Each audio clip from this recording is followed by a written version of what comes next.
नमस्कार। आरएससीआईटी परीक्षा की तैयारी करने के लिए आज हम एक बार फिर 35 मोस्ट इम्पोर्टेंट प्रश्न उत्तर आपके लिए लेकर आए हैं।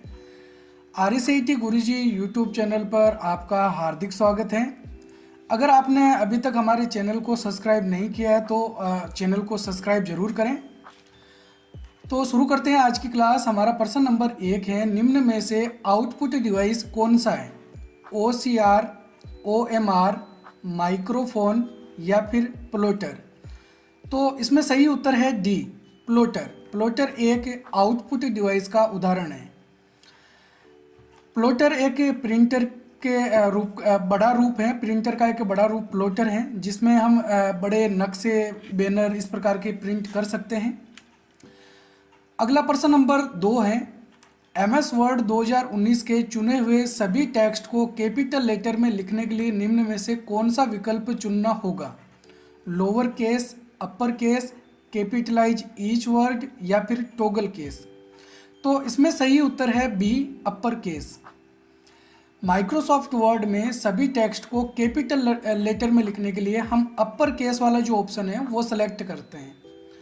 आपने देखा होगा इस प्रकार से चेंज केस वाला जो हमको ऑप्शन मिलता है, उसमें सेंटेंस केस जो होता है वो सेंटेंस का पहला अक्षर, यानी जब तक हम डॉट नहीं लगाते हैं तब तक पहला अक्षर कैपिटल लेटर में रहेगा और बाकी सारे स्मॉल लेटर में लिखे जाएंगे।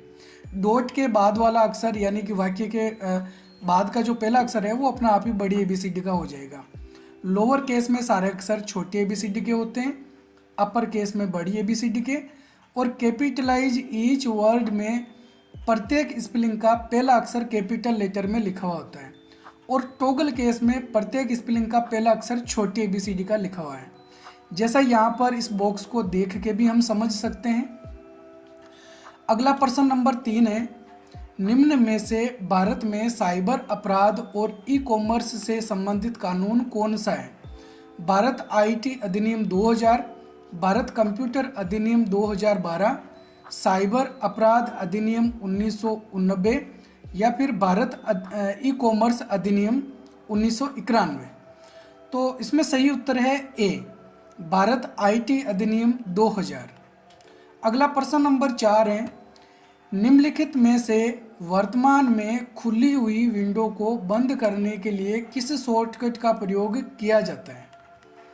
Alt+F4, Ctrl+F1, Ctrl+F2 या फिर Ctrl+Escape की? तो इसमें सही उत्तर है ए, Alt+F4। इस कुंजी के द्वारा वर्तमान में खुली हुई विंडो को बंद भी कर सकते हैं, और अगर हम सीधे डेस्कटॉप पे हैं तो Alt+F4 दबा के कंप्यूटर को शटडाउन भी किया जा सकता है। तो कई बार कंप्यूटर शटडाउन करने के संदर्भ में भी जो शॉर्टकट कुंजी है वो पूछी जाती है, Alt+F4 होती है। अगला प्रश्न नंबर 5 है, इनमें से किस पोर्टल का उपयोग मुख्य रूप से बस टिकट बुक करने के लिए किया जाता है? NVSP, IRCTC, RSRTC या फिर PSK? तो इसमें सही उत्तर है सी, RSRTC। इस पोर्टल का प्रयोग बस टिकट बुक करने के लिए किया जाता है। आपको इन चारों की फुल फॉर्म भी अच्छे से याद रख लेनी है, NVSP, IRCTC, RSRTC या फिर PSK। तो इनकी फुल फॉर्म आपको नोट करके रख लेना है, क्योंकि ये सभी जो फुल फॉर्म्स हैं वो एग्जाम में पूछी जा सकती हैं। अगला प्रश्न नंबर 6 है, निम्न में से कौन सा वेब ब्राउज़र का वैध उदाहरण नहीं है? Google Chrome, safari, Microsoft Edge या फिर अडोब एक्रोबेट? तो इसमें सही उत्तर है डी, अडोब एक्रोबेट। ये कोई वेब ब्राउज़र नहीं है जिसमें हम इंटरनेट चला सकें। अडोब एक्रोबेट एक एप्लीकेशन सॉफ्टवेयर है जिसके अंदर PDF फाइलों को ओपन किया जा सकता है। PDF फाइलों को देखने के लिए अडोब रीडर का या फिर अडोब एक्रोबेट रीडर का प्रयोग किया जा सकता है। अगला प्रश्न नंबर 7 है, माउस के दाएं बटन को एक बार दबाना क्या कहलाता है? Single click, right click, double click या फिर लेफ्ट क्लिक? तो इसमें सही उत्तर है बी, राइट क्लिक। माउस के राइट यानी कि दाएं बटन को दबाना राइट क्लिक करना कहलाता है। ठीक है, राइट बटन। और लेफ्ट वाले बटन को अगर हम एक बार दबा रहे हैं तो इसको हम बोलते हैं सिंगल क्लिक करना या क्लिक करना। और अगर इसी लेफ्ट बटन को 2 बार जल्दी जल्दी दबाया जाता है तो इसको डबल क्लिक करना कहा जाता है। अगला प्रश्न नंबर 8 है, निम्न में से वेबसाइट किसका संग्रह है? ग्राफिक्स, एल्गोरिदम, प्रोग्राम्स या फिर वेब पेज? तो इसमें सही उत्तर है डी, वेब पेज। वेबसाइट किसका संग्रह होती है? वेब पेजेज का संग्रह होती है। कई सारे वेब पेज मिलकर एक वेबसाइट का निर्माण करते हैं। अगला प्रश्न नंबर 9 है, राजस्थान सरकार द्वारा शुरू की गई ई कॉमर्स सेवा का क्या नाम है? Amazon.in, फ्लिपकार्ट, राज इवोल्ट या फिर ई बाजार? तो इसमें सही उत्तर है डी, ई बाजार। राजस्थान सरकार का एकमात्र ये पोर्टल है जो कि ई कॉमर्स सेवा देता है, ई बाजार। तो आपको ये अच्छे से याद होना चाहिए। अगला प्रश्न नंबर 10 है, निम्न में से एमएस वर्ड में कौन सी पट्टी में कर्सर की स्थिति दर्शाती है? Title bar, menu bar, status bar या फिर टास्क बार? तो माइक्रोसॉफ्ट वर्ड में कौन सी पट्टी है जो कर्सर की स्थिति दर्शाती है? तो इसमें सही उत्तर है सी, स्टेटस बार। स्टेटस बार जो कि टास्क बार के ऊपर वाली पट्टी होती है। तो ये जो है वो पट्टी कर्सर की स्थिति दर्शाती है। जब भी हम कोई सॉफ्टवेयर ओपन करते हैं तो उसमें स्टेटस बार हमेशा टास्क बार के ऊपर ही होती है। या फिर इस तरीके से बोलें कि जो भी हम विंडो ओपन करके रखते हैं उसमें सबसे नीचे वाली ये जो पट्टी है विंडो की, वो स्टेटस बार होती है। अगला प्रश्न नंबर 11 है, निम्न में से कॉपी और पेस्ट करने की शॉर्टकट कुंजी क्या है? Ctrl+C and Ctrl+P, Ctrl+C and Ctrl+V, Ctrl+X and Ctrl+P, Ctrl+Y and Ctrl+X? तो इसमें से कौन सी शॉर्टकट कुंजी है जो कॉपी और फिर पेस्ट करने की है?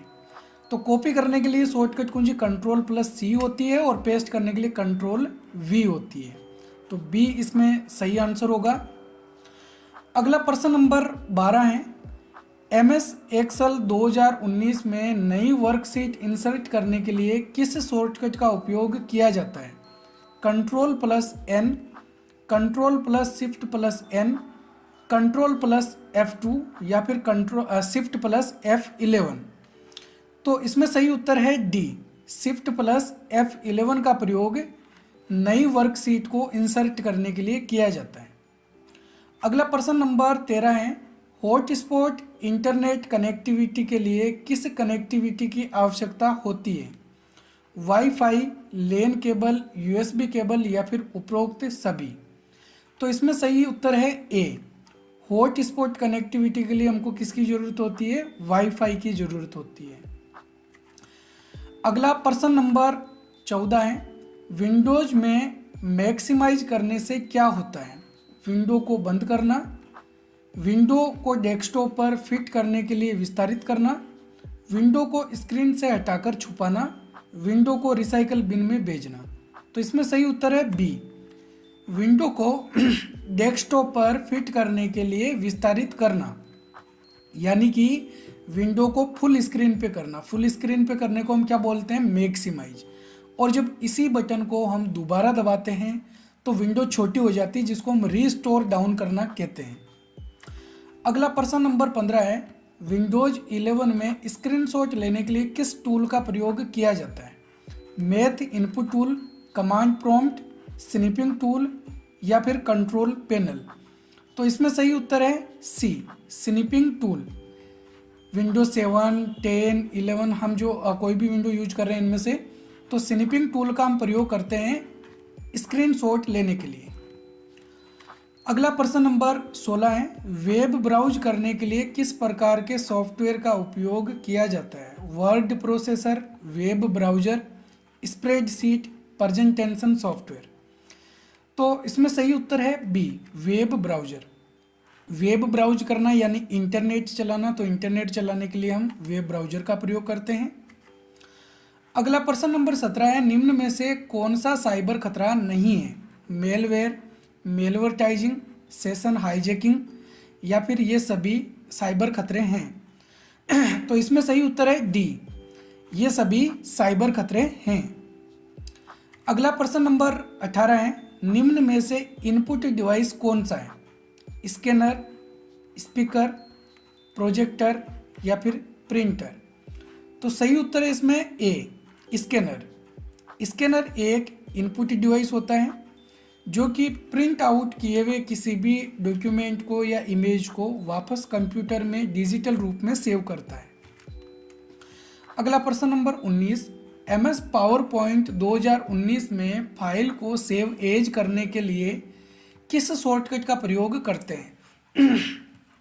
Ctrl+S, Ctrl+Shift+S, Ctrl+A या फिर F12? तो इसमें सही उत्तर है D, F12। Microsoft Word, PowerPoint, Excel हम जो भी यूज कर रहे हैं उसके अंदर सेव एज करने के लिए F12 का प्रयोग किया जाता है, और जो फाइल ऑलरेडी पहले से सेव है उसको सेव एज करके हम उसको कोई दूसरे नाम से या कोई दूसरी जगह पे सेव कर सकते हैं। अगला प्रश्न नंबर 20 है, इनमें से ई मित्र पोर्टल के माध्यम से कौन सी सेवाओं का लाभ उठाया जा सकता है? पानी बिजली बिल का भुगतान, मूल निवास के लिए आवेदन, ऑनलाइन शिकायत दर्ज करना या फिर उपरोक्त सभी? तो इसमें सही उत्तर है डी, उपरोक्त सभी। ई मित्र का प्रयोग करके हम ये सभी कार्य कर सकते हैं। अगला प्रश्न नंबर 21 है, निम्न में से सर्च इंजन कौन सा है? www.google.com, yahoo.com, bing.com या फिर उपरोक्त सभी? तो इसमें सही उत्तर है डी, उपरोक्त सभी। ये सभी सर्च इंजन के प्रकार हैं। अगला प्रश्न नंबर 22 है, MS वर्ड में Ctrl+Return का प्रयोग किस लिए करते हैं? कॉपी करने के लिए, कट पेस्ट करने के लिए, पेज ब्रेक करने के लिए या फिर पेज को डिलीट करने के लिए? तो इसमें सही उत्तर है सी, पेज ब्रेक करने के लिए। पेज ब्रेक का मतलब होता है कर्सर जहाँ पे है वो कर्सर के आगे को अगर कुछ टेक्स्ट वगैरह लिखे हुए हैं तो वो भी कर्सर के साथ अगले वाले पेज में धकेलना या भेजना। अगला प्रश्न नंबर 23 है, एक ऐसी प्रक्रिया क्या कहलाती है जिसमें एक साथ बहुत से प्राप्तकर्ताओं को संदेश भेजा जाता है? मेल मर्ज, मैक्रो मर्ज, मेगा मर्ज या फिर माइक्रो मर्ज? तो इसमें सही उत्तर है ए, मेल मर्ज। मेल मर्ज का प्रयोग एक से ज़्यादा व्यक्तियों को एक साथ कोई भी संदेश भेजने के लिए किया जाता है। जैसे माइक्रोसॉफ्ट वर्ड में ये ऑप्शन दे रखा होता है मेलिंग्स टैब के नाम से। अगला प्रश्न नंबर 24 है, निम्न में से कौन सा कथन असत्य है, यानी कौन सा कथन गलत है? CRT मॉनिटर सबसे अधिक पतला मॉनिटर होता है। रोम का पूरा नाम रीड ओनली मेमोरी होता है। BCR एक इनपुट उपकरण है। कॉम्पैक्ट डिस्क एक ऑप्टिकल डिस्क होती है। तो इसमें सही उत्तर है ए, CRT मॉनिटर सबसे अधिक पतला मॉनिटर है। तो ये जो कथन है वो असत्य है, गलत है, क्योंकि CRT मॉनिटर जो होता है वो जो पुरानी टेलीविज़न होती है उस आकार का होता है, यानी काफ़ी बड़ा साइज में होता है, ये पतला नहीं होता है। इसके बजाय जो LCD या फिर LED मॉनिटर हैं जिसको हम फ्लैट पैनल मॉनिटर भी बोलते हैं वो पतला होता है। और रोम की full form read only memory होती है, ये सही है। BCR एक इनपुट उपकरण होता है। BCR की फुल फॉर्म होती है bar code reader. Compact disc जिसको हम शॉर्ट में CD बोलते हैं, ये एक ऑप्टिकल डिस्क होती है। CD, DVD, ब्लू-रे डिस्क ये ऑप्टिकल डिस्क के उदाहरण हैं। नेक्स्ट प्रश्न नंबर 25 है, डिस्क क्लीनअप यूटिलिटी का क्या उपयोगिता है? डिस्क स्पेस का बैकअप लेने के लिए, व्यर्थ की फाइलों को अपने कंप्यूटर से मिटाने के लिए, फाइल का आकार देखने के लिए, कंप्यूटर से वायरस हटाने के लिए। तो इसमें सही उत्तर है बी, व्यर्थ की फाइलों को अपने कंप्यूटर से मिटाने के लिए। अगला प्रश्न नंबर 26 है, निम्न में से कौन एक सुरक्षा प्रणाली है जो किसी संगठन के नेटवर्क को बाहरी खतरों से बचाता है? फायरवॉल, फायरफॉक्स, फायरवायर या इनमें से कोई नहीं? तो इसमें सही उत्तर है ए, फायरवॉल। अगला प्रश्न नंबर 27 है, एक सेल में सेल के चारों ओर काले रंग की सीमा सेल के लिए क्या दर्शाती है? सेल संदर्भ, नेम बॉक्स, सक्रिय सेल या फिर सेल का पता। तो इसमें सही उत्तर है सी, सक्रिय सेल, यानी कि जिस सेल के अंदर कर्सर होगा वो सेल हमको इस तरीके से गहरा काले कलर में दिखाई देगा। अगला प्रश्न नंबर 28 है, MS वर्ड 2019 में गटर स्थिति को निम्न में से किस तरफ सेट किया जा सकता है? बायां और दायां, बायां और शीर्ष, बायां और नीचे या फिर केवल बायां।